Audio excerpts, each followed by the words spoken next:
Cricket ஆர்வலர்கள் அனைவரையும் pass cricket media சார்பாக வருக வருக என அன்போடு வரவேற்கிறேன். இந்த சேனல் தங்களுக்கு பிடித்திருந்தால் லைக் செய்யவும், ஷேர் செய்யவும், சப்ஸ்கிரைப் செய்து கொள்ளவும், பெல் பட்டனை கிளிக் செய்யவும்.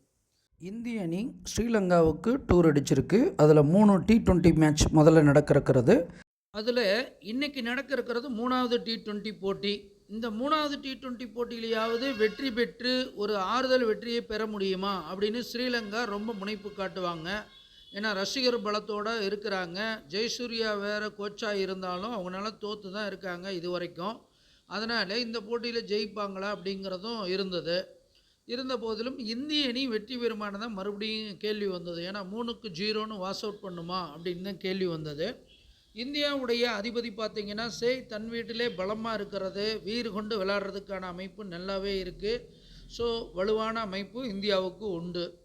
அதே போல் ஸ்ரீலங்காவுடைய அதிபதி அப்படின்னு பார்க்கும்போது புகர் தன் வீட்டுக்கு 2ல் இருந்தாலும் தன்னை நோக்கி வர்றதும் சிறப்பாக இருந்தாலும் கூட மந்தன் ஸ்ரீலங்கா தலை மேலே உட்கார்ந்துருக்கிறது கொஞ்சம் தடை தாமதம் போராட்டமெல்லாம் அவங்களுக்கு உண்டு. வெற்றியோ புகழோ பெறுவதில்லை அப்படிங்கிறத சொல்லியே ஆகணும்.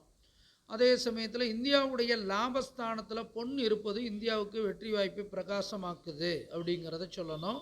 அதே போல் லாபாதிபதி மாலும் நட்பு வீட்டில் இருக்கிறதும் இந்தியாவுக்கு கூடுதல் பலம்.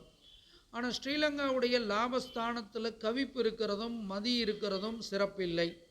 அப்போ லாபத்தில் வெற்றியில் குளறுபடி சண்டை சச்சரவுகள் போராட்டங்கள் இப்படி தரக்கூடிய ஒரு அமைப்பு தான் அங்கே காமிக்கிறது. ஸோ இந்த ஸ்ரீலங்காவுக்கு லாபஸ்தானம் கெட்டிருக்கிறது. அப்போ இந்த நோக்கி வரக்கூடிய கிரகத்தில் ஸ்ரீலங்காவுக்கு ஒரு ஆறுதல் இருந்தாலும் அதை விட இந்தியாவுக்கும் நல்ல கிரகம்தான் கதிர் நோக்கி வருவதும் சிறப்பு. அப்போ 3 வகையிலையும் பார்க்கும்போது இந்தியாவுக்கு எல்லாமே சிறப்பாக இருக்கிறது. அதிபதி, லாபஸ்தானம், நோக்கி வரும் கிரகம். ஆனால் ஸ்ரீலங்காவை பொறுத்தளவுக்கு நோக்கி வரும் கிரகம் மட்டும்தான் நல்லதாக இருக்கிறது, மற்ற எல்லாமே கெடுதலாக இருக்கிறதுனால இந்த போட்டியிலையும் இந்திய அணி வெற்றி பெற்று 3-0 அப்படிங்கிற நிலையில் இந்த தொடரை நல்லபடியாக கைப்பற்றுவாங்கங்கிறது தான் நாம் சொல்லிக்க வேண்டியதாக இருக்கிறது. அனுமானிப்பது நாமாக இருந்தாலும் தீர்மானிப்பவன் இறைவன் ஒருவனே என்று கூறிக்கொண்டு விடைபெறுகிறேன். நன்றி, வணக்கம்.